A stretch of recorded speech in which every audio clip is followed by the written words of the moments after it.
오늘은 신발 브랜드로 널리 알려진 크록스에 대해서 한번 말해보도록 하겠습니다. 이 크록스에 대해서는 과거 영상에서도 말씀드렸고, 미국 주식에 투자하는 사람들은 다들 잘 아시는 종목일 겁니다.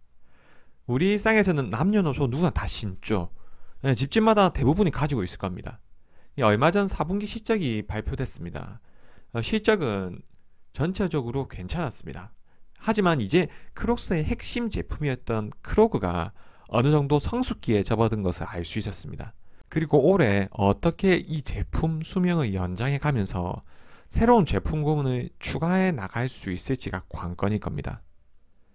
이 회사도 잘 알고 있었습니다.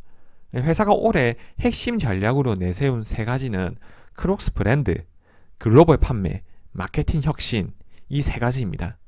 사실 신발 브랜드나 의류 브랜드는 잘 팔리기만 하면 돈을 끌어모을 수 있습니다. 이 크록스 만드는데 돈이 얼마나 들까요?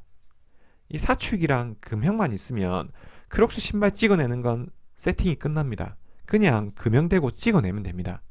원가가 얼마나 될까요? 이 크록스 제품 원가가 20%도 안 될 겁니다. 이 요즘 글로벌 신발 브랜드 중 나이키, 아디다스, 아식스 이런 회사들 중에 자신이 제품을 만드는 곳은 하나도 없습니다. 이 나이키는 한국의 태광이나 창신 같은 기업에게 신발 OEM 주고, 한국 기업들은 베트남이나 인도네시아에서 신발을 만듭니다. 그럼 글로벌 신발 브랜드는 뭘 하는가? 마케팅만 합니다. 그리고 재고 관리와 물류망 관리, 이게 중요합니다. 한마디로 마케팅과 재고 관리가 신발 회사의 핵심입니다. 원가가 20%도 안 들고 생산도 자기가 안 하고, 그럼 팔기만 하면 돈이 되는 사업일 겁니다. 하지만 필연적으로 이런 신발이나 의류 브랜드는 유행을 타기 마련입니다. 2018년부터 대중들로부터 유행을 탔다면 크록스 이제 5년이 다 되어 갑니다. 이제 사실 크로그는 더 이상 새롭지 않죠.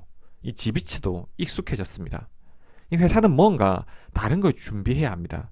후속타가 필요한 거죠. 그게 아니면 뭔가 다른 아이덴티티를 만들어 줘야 합니다. 그거 하려면 필연적으로 마케팅비가 엄청 들 수밖에 없습니다. 이 마케팅비가 들어도 괜찮습니다. 이 먹히기만 한다면요. 저에게 크록스의 4분기 실적은 오히려 미래를 결정짓는 전환점으로 보였습니다. 이 나이키와 같은 초대형 신발 회사로 성장하냐, 아니면 히트작 서너 개 보유한 그저 그런 회사로 남는가는 전환점이죠. 그럼 4분기 실적은 어땠는가? 사실 크로그의 성장률은 과거 대비 확실히 둔화되는 걸 알 수 있습니다. 이 단순 슬리퍼로 이 정도 매출을 내는 것 자체가 정말 잘하는 겁니다. 하지만 제품군이 단조로운 크록스 입장에서는 어떻게든 이걸 붙잡고 가야 하는 입장이죠. 이 크록스의 핵심 판매 지역은 이 북미 지역입니다. 미국의 비중은 전체 매출이 60% 이상이죠. 하지만 최근 미국의 성장률이 확실히 둔화되고 있습니다. 크록스의 4분기 미국 성장률은 전년 대비 6% 성장했습니다. 미국 시장은 소득 수준이 가장 높은 시장이라 이 가격 저항이 낮을 뿐만 아니라 마진도 높은 시장입니다. 이 DTC 판매에도 유리한 시장이죠. 이 시장에서의 판매 둔화는 약간 우려스러우나 국제적으로는 확실히 성장 추세에 있습니다. 이 아시아 태평양 지역은 전년 대비 47% 증가했고요. 유럽, 중동, 아프리카 및 라틴 아메리카 지역은 46.8% 증가했습니다. 하지만 판매 단가가 미국 대비 낮을 뿐만 아니라 물류 처리 비용도 상대적으로 높기 때문에 이는 매출 총이익률 감소로 이어질 겁니다. 따라서 미국이 한창 성장할 때만큼의 성장률이 글로벌 시장에서 필요할 때죠. 그래서 중국 시장이 중요합니다. 사실 중국에서는 코로나19 영향으로 아직 제대로 된 판매도 못했습니다. 중국 시장에 널려있는 짝퉁 때문에 크게 기대는 안 하지만 이 정도의 중산층을 보유한 거대 시장이 없기 때문에 크록스 입장에서는 반드시 중국 시장에서 성공을 해야 합니다.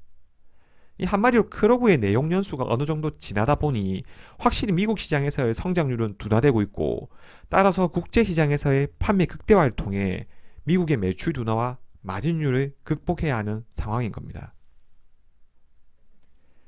그리고 회사는 센 달로 크로그의 노후화에 맞서고 있습니다. 크록스는 이미 3억 1천만 달러의 샌들 산업을 하고 있습니다. 이 샌달은 글로벌로 300억 달러 규모의 시장입니다. 그리고 크록스가 성형 기술로 가장 잘 만들 수 있을 뿐만 아니라 디자인도 슬리퍼와 비슷합니다. 아직까지 크록스만큼 독특한 디자인과 개성을 표현하는 샌들은 없었습니다. 말이 300억 달러 시장이지 대부분 남성 위주의 고객이고 신발 회사들이 진출하기엔 큰 돈이 안 됐기 때문이죠. 하지만 크록스 입장에서는 추가 제품군을 만들기에 샌들보다 좋은 게 없습니다.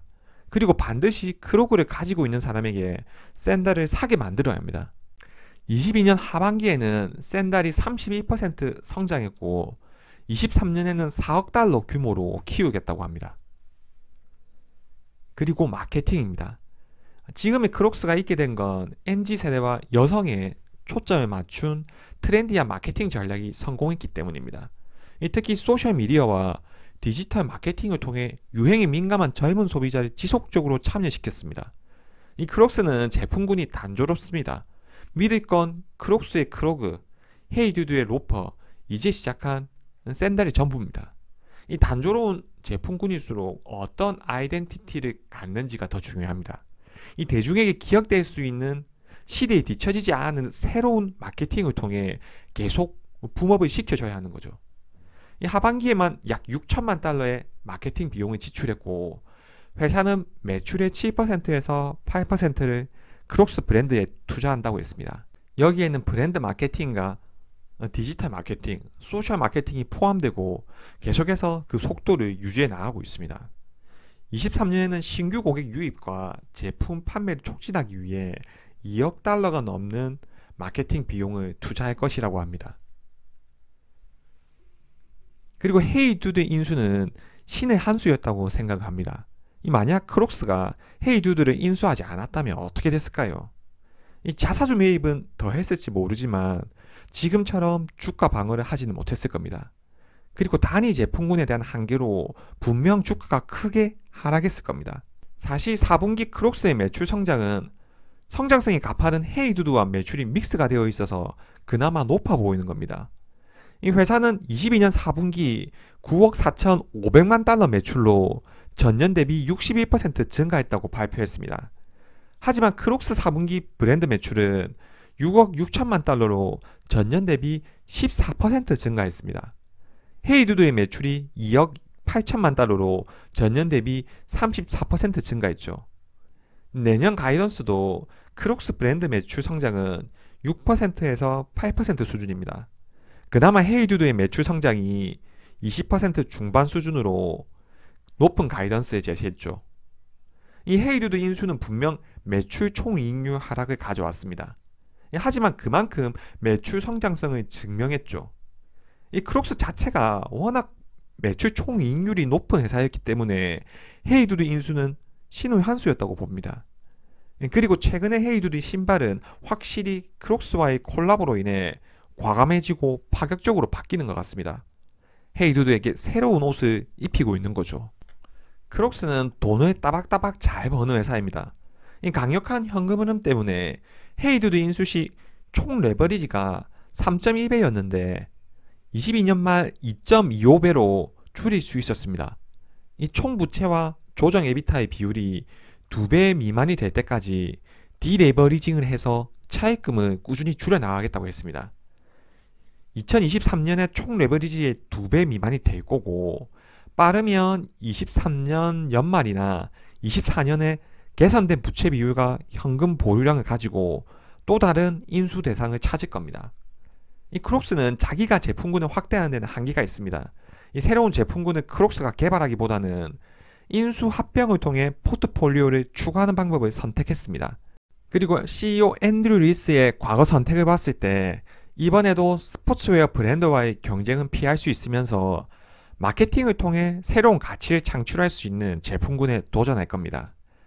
저는 다음 인수 대상이 스니커즈 시장이 될 확률이 높다고 생각하는데 앤드류 리스는 리복에서 근무하며 글로벌 신발업체와의 살벌한 경쟁을 경험한 인물입니다. 이 크록스의 성장 방향은 메인 마켓이 아니라 니치 마켓으로 정한 것도 그의 전략입니다. 집에 하나씩 있을 법하면서 유행을 일으킬 수도 있고 패션 아이템으로 적합한 스니커즈 브랜드를 시장에서 찾고 있을 겁니다. 일단 크록스에게 올해가 중요합니다. 이 마케팅 혁신을 통해 성숙기에 접어든 크로그 제품 수명을 연장시켜야 하고 미국 시장에서의 매출 둔화를 대체할 만한 새로운 글로벌 시장을 만들어 가야 합니다. 그리고 크로그의 기존 고객과 새로운 고객에게 만족감을 줄 만한 새로운 제품군인 샌달에 집중해서 시장에서 새로운 수요를 창출해 나가야 합니다. 이 한 가지 회사가 주는 힌트는 앤드류 리스가 이끄는 크록스는 신발 브랜드를 어떻게 히트를 만들어내고 어떻게 판매를 하고 앞으로 어떻게 성장해 나갈지에 대한 전략이 잘 수립된 회사인 것 같습니다. 시청해 주셔서 감사합니다.